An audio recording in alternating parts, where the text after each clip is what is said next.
Hello, you're listening to Leveraging Thought Leadership. I'm your host, Bill Sherman, and today we're talking about thought leadership within organizations. An organization's thought leadership work can't be a one-way monologue to a target audience. It's about creating the space for conversations, nurturing community, and building a movement. While that idea fits neatly into a single sentence, it really takes a lot of work to make all of the stars align. So I want to dig deeper into the effort that's required to create conversations and build community through thought leadership. I asked Becca Bycott to join me. She's the Director of Thought Leadership and Engagement at FiscalNote. Before Becca dove into the world of thought leadership, she specialized in social media and communications for a number of organizations, including the U.S. Department of State. Therefore, I also plan to explore the intersection of thought leadership and social media with Becca. Ready? Let's begin. So, Becca, welcome to the podcast. Hi, Bill. Thank you. I'm so thrilled that you're having me on here. I appreciate it. I want to start with a question. You're in the role of leading thought leadership for FiscalNote. What is FiscalNote? Help our audience understand a little bit of what the company does, and then what you're doing at FiscalNote for thought leadership. Absolutely. So, FiscalNote is a technology platform that combines award winning journalism in the form of CQ Roll Call, which a lot of people have heard about, along with products and services that provide access to lots and lots of data and news and analysis for all levels of government. And it's what most people might call a late stage startup. And it's a fantastic company based in DC with offices around the world. And the particular role I have here, about a year ago, the chairman of the FiscalNote Executive Institute, he founded it. And the idea is for high level executives to have a community where they can come together, attend events on pressing issues that are defining how companies are responding to risk and uncertainty. And he founded the Institute about a year ago. He still remains the chairman, and he's now moved on to a terrific law firm. But they brought me on board in July 2020. And it was funny, Bill, I started during the pandemic working remotely. And not surprisingly, a big part of my job is developing programs that are now virtually offered as virtual events.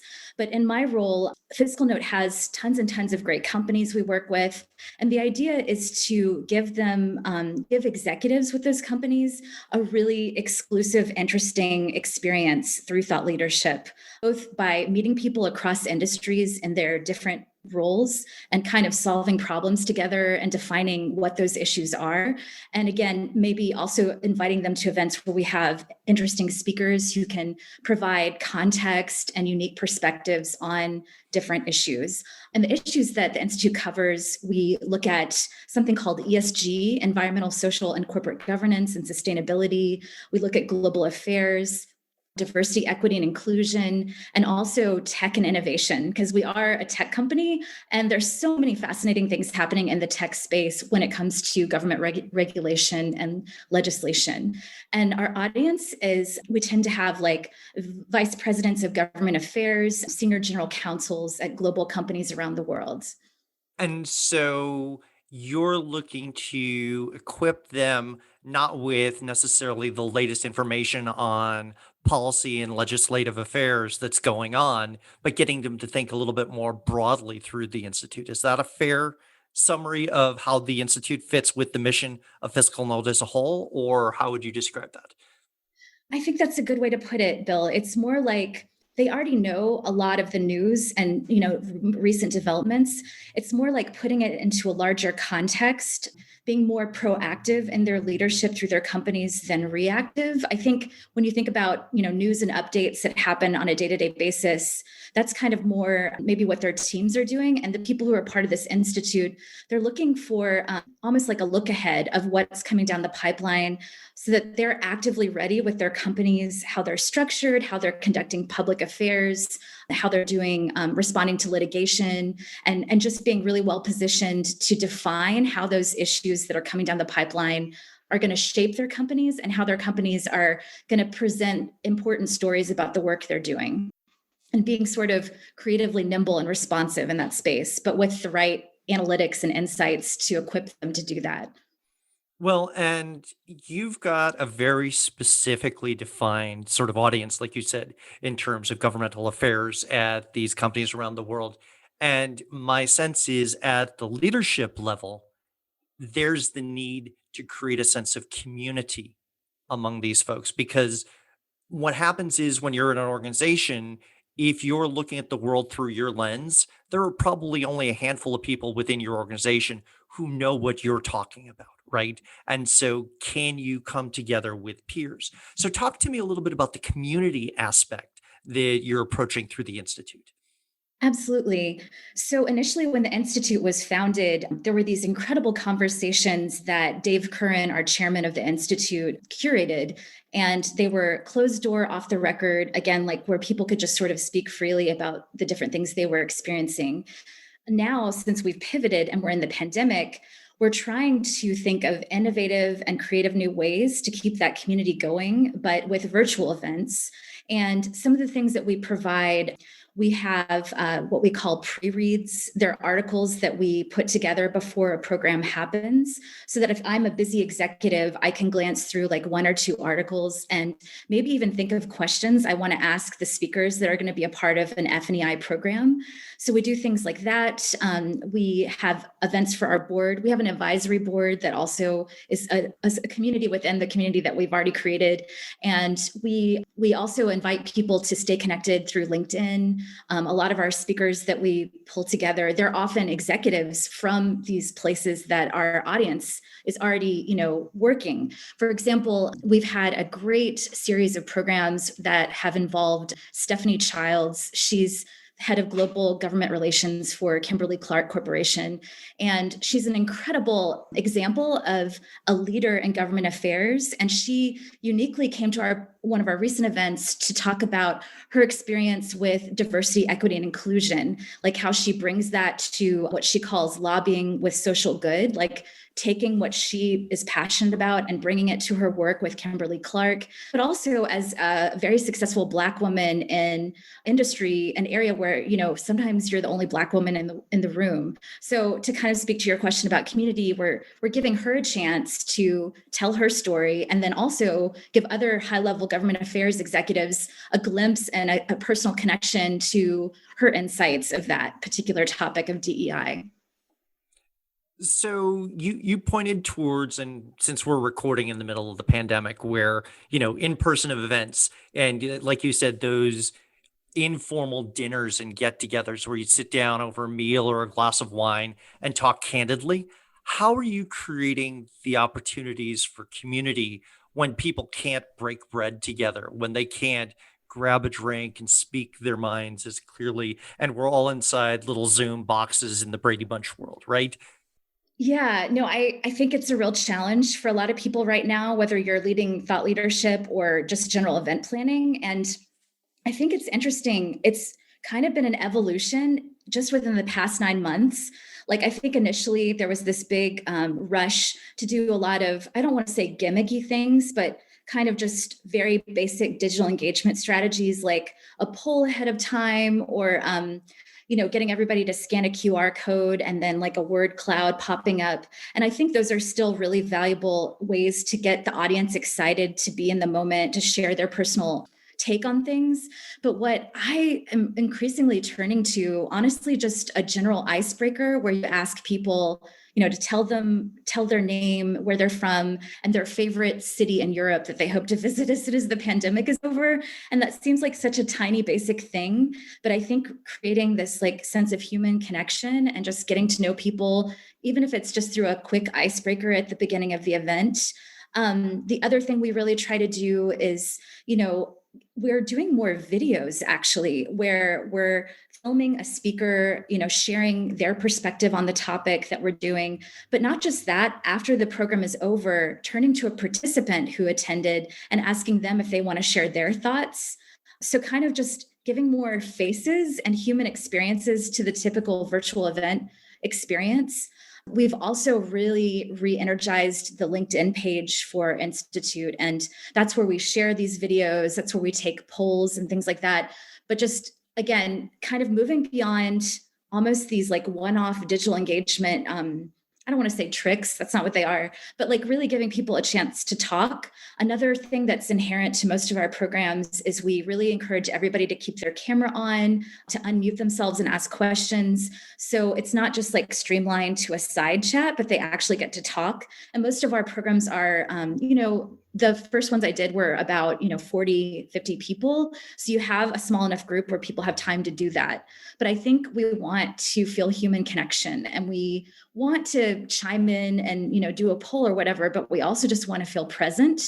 And then our executive summaries, those give people a place to review the top points from the discussion.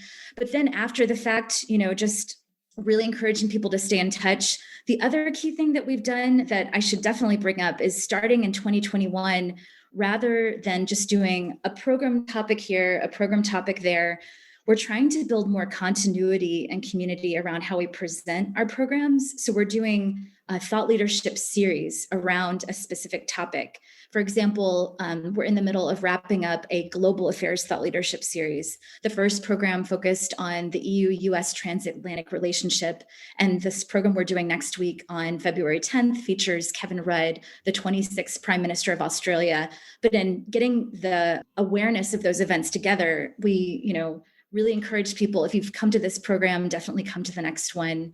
But more specifically, too, just getting back to the human element, I spend a ton of time doing a lot of one-on-one outreach. Like I see where our executives are, working obviously, but doing a deeper dive into what are they paying attention to on a place like LinkedIn in terms of what they're responding to, articles they're sharing, articles they might be publishing themselves as authors, and just really getting down to what's on their minds. And when I send them emails about our programs, it's not just an email blast. It's me being like, hey, I saw that you're really active in responding to things about this issue. I wanted to tell you we have this program coming up. It's also how I find speakers. Like I find where people are really passionate about a certain topic, and I give them a space to talk to their peers about it. And I want to double click on a couple things here because there's a thread that's going through what you're talking about that I think is absolutely critical. It's creating the space and curating the space for conversation. And by establishing that and saying, we talk about this here. I know we're now in February of 2021. Clubhouse has become a place where curated conversation has also been something that people are intrigued by and saying, how do we come together to talk about these things? I think there's an absolute hunger of how do we have conversations when we're not gathering in the face-to-face events, the dinners, the conferences, etc. And you mentioned something that really stood out to me was instead of just making it presentational, getting the voice of the participants back in and weaving them into a post-event video and creating that record of the event as a conversation rather than a presentation. Because I think we all have fatigue of just seeing people talk to us at Zoom all day. We want to be present. We want to be heard as well. And you just noted something that I wanted to emphasize, and that is, so we had Zoom fatigue, and then I think to supplement that, everybody was like on-demand content, polls, blah, blah, blah. And again, those were valuable tools that still have a place in virtual events, but shifting things even more and just getting people to share something personal about themselves as a way of introduction, asking them to show their faces if they're comfortable doing so on a Zoom. When they get the invite, it's not always this automated blast, but it's me, somebody like me in a thought leadership position saying, hey, I just noticed that, this company happens to be doing a lot of work in this space. And I saw your update on LinkedIn that you're working on this particular part of that project. I'd love to hear your thoughts about that. And also, we happen to have this program coming up that would maybe be a great fit if you want to talk more about this issue. But we call it, that kind of, I guess some people call it the white glove, like high level thing. But I think it's deeper than that. I think it's just saying, I know we're scattered across the world right now. You've got a lot on your plate. There's not a lot of breathing room between all the meetings you're attending virtually. How can I have a moment of human connection with you? And how can I produce something through thought leadership at FiscalNote that will be the right information at the right time for you, that also helps you form an emotional connection to what we're doing and what we're discussing? If you are enjoying this episode of Leveraging Thought Leadership, please make sure to subscribe. If you'd like to help spread the word about the podcast, please leave a 5-star review and share it with your friends. We are available on Apple Podcast, Spotify, and all major platforms, as well as at leveragingthoughtleadership.com. Well, and there's so much there. That emotional connection is essential. That's the curatorial. You have to be passionate about creating that space, because if you're not passionate about creating the space, no one else is going to be more passionate than you are about the space, right? So you have to bring that desire and invite people in. And I think being able to say, hey, we are human, let's connect here. We've had to learn new skills of how do we be authentic, vulnerable, present, real through a camera that a lot of us haven't had to do unless we had extensive media training or film or television, right? And so these are new skills that lead to fatigue for a lot of people, and that you have to keep inviting and encouraging people to come, to participate, to be present. And you talked about social media, and I know that's partly your background as well. And there's this really interesting intersection between the world of getting content out on social media and then, like you said, that high touch, sort of personalized almost version of thought leadership, where you want to reach certain people and they feel like you're in the room talking to them and reaching out to them like they're the most important person in the world. Yes. So, a big thing that I always was passionate about was social media, which I did for many years before I pivoted more into like digital engagement and marketing in general. And then finally, my role at FiscalNote is it's not a one-way broadcast, like you see on social media accounts just pushing things out and not encouraging that conversation, whether it's constant links to press releases. It's really about just getting people to talk to you and tell your story for you. And so I took that mindset a lot into this role I have now with FiscalNote. If you want to combine those two things on our LinkedIn page, we actively tag people, obviously, in some of the news we share. But then if they come back and respond in a comment that they're thrilled we featured them somehow, I'm thinking of Fawn Weaver, I think her name is. She's the CEO of, I think it's like the first Black-owned whiskey distiller. I might need to check my facts on that. But we just shared an article about that company. She chimed in on LinkedIn. I tried to invite her to our DEI program we had January 13th.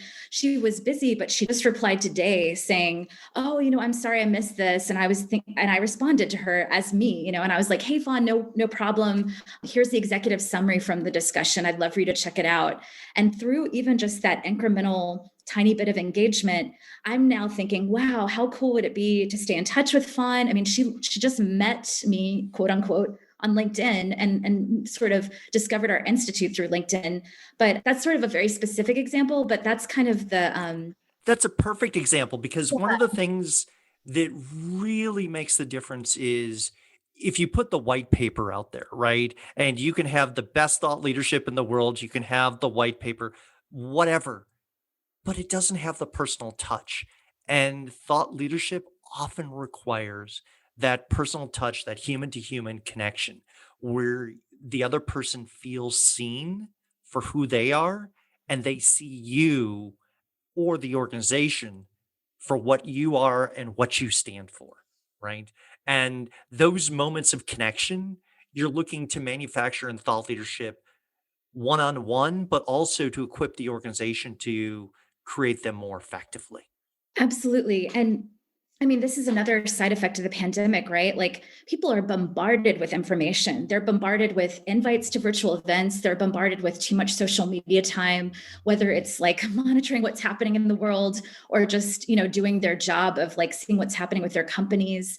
And you really have to take that time to just break through the noise and do something more personal and more authentic always. Like it's just a no-brainer that if you're not really genuinely reaching out to somebody and how you conduct thought leadership, it's not going to work.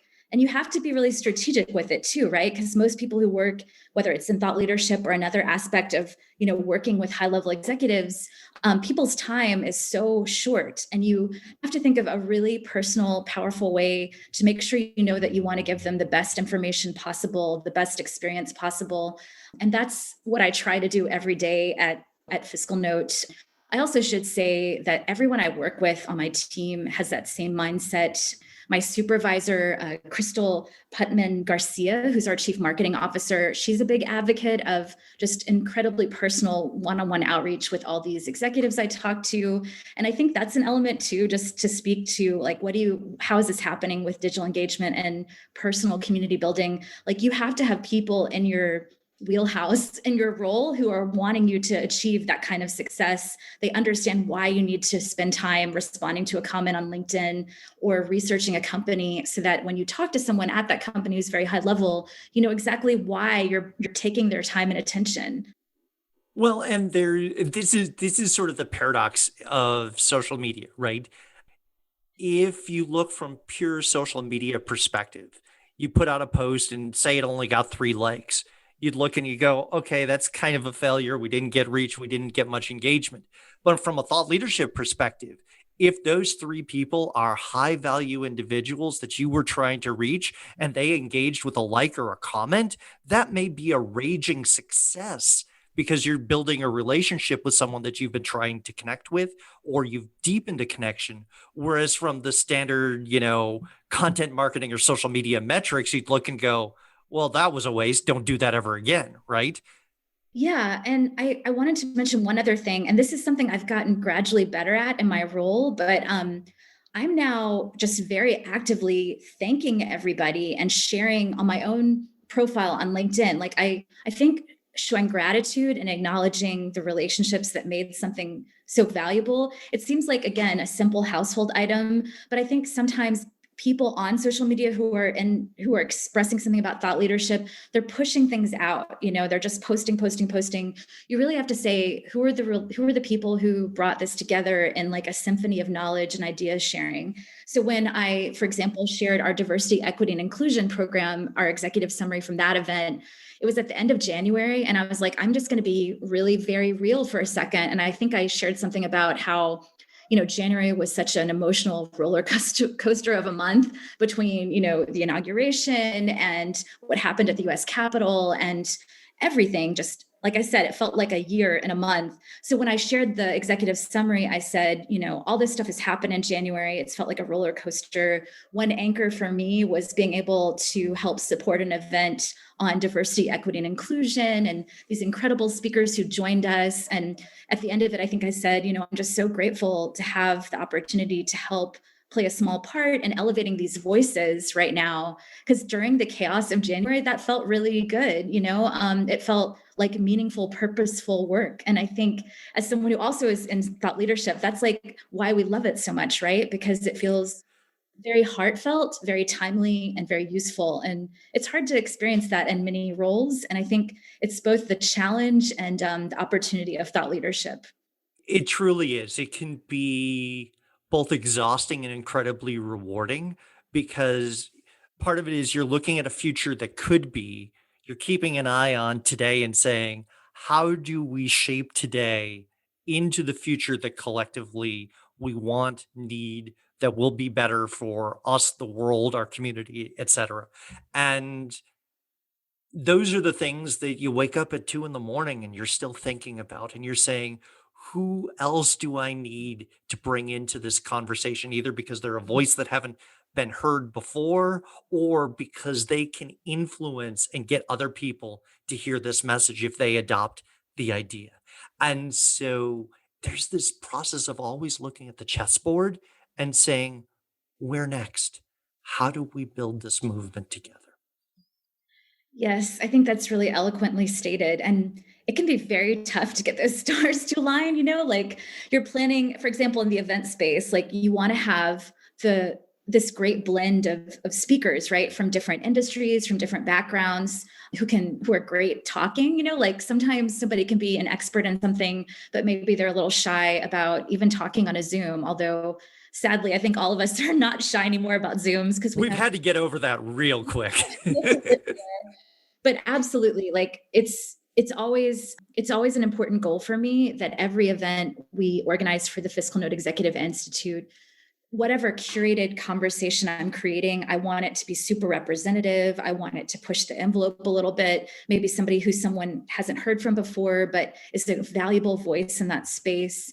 And the reason why, as I mentioned, the stars aligning, people's schedules, is everyone who's like partnering with you on the event, are they going to be excited about the same assortment of speakers as you are? Luckily, we've worked with tremendous partners on our program so far, but it's a unique challenge for sure. But yeah, I mean, if you want to get really specific, like I want us to always try to have a woman on every program, every, I don't want to say panel because I think of it more as like a online dinner party of people sitting around sharing ideas, less like structured. I want always to have that representation of a woman, someone from an industry that we don't normally dive into but would be really resourceful to the audience. People of color, that's important to me with the events we organize, and that's always a goal with what we're putting together. So you've now been in this role, was it 8, 9 months? Is that about Um, right? July 2020, but who knows what day it is right now. Yeah. I'm just kidding. So as you've settled into this role, there are many people who are starting out, so they're launching thought leadership within their own organization. Is there a tip or a piece of advice that you would give to them that you wish you had heard back in July of 2020? Yes. First of all, whatever you're organizing, it has to be intrinsically aligned with the goals of your company, right? Like what is agnostic to your company, what is relevant to the audience you're trying to create. You can be personally passionate about a topic, but if it doesn't work in the space I just described, it's not serving the goals of your company. But secondly, and this is a big one and something I learned at the State Department and other places where I've worked, you have to be really good at building bridges across teams. Because part of finding out what is agnostic to your company with the thought leadership you want to create is getting to know a lot of different people across your company or organization, taking time to do those brief meetings and really listening about what projects they're working on. So definitely that, reading and being aware of tons of things happening in your particular company or organization space. I'm obviously a super nerd on LinkedIn with how much I follow there, but I also subscribe to some terrific newsletters. I happen to love The Hustle, which is like a newsletter that is really brilliantly written, very witty and kind of silly, but it's great, smart, quick takes on what's happening in different industries. And I think just finding where are those places where you can kind of keep your ear to the ground on topics. But those are probably the biggest things. And then, oh, this is another one. When you reach out to people to create your thought leadership experience, meet them where they are. Like a lot of executives find out, are they Zoom people? Do they prefer an old fashioned phone call? Do they want to hop on Microsoft Teams? But I proactively say, here's how we could have a discussion. By the way, if this option doesn't work, I'm happy to also do a phone call. Because I think, again, speaking to that exhaustion of being online all the time, a phone call can be really great sometimes. You And can actually talk while walking and away from your desk, which is so refreshing sometimes. Yeah. yeah, and also just little things like who's their executive assistant who manages their calendar, always having them on the email when you're talking about logistics for an event. Mhm. Just being super mindful of where people exist in their day to day and how busy they are is a very important piece of advice. Yeah. So, Becca, this has been a great conversation. Thank you for time to talk about the intersection of social media and thought leadership and community building. Really appreciate you stopping by. I appreciate the opportunity, Bill. It's good to see you. Thanks so much. If you've enjoyed this episode, please join our LinkedIn group, Organizational Thought Leadership. It's a professional community where thought leadership practitioners talk shop about our field. So if you're someone who creates, curates, or deploys thought leadership for your organization, then please join the conversation in the Organizational Thought Leadership LinkedIn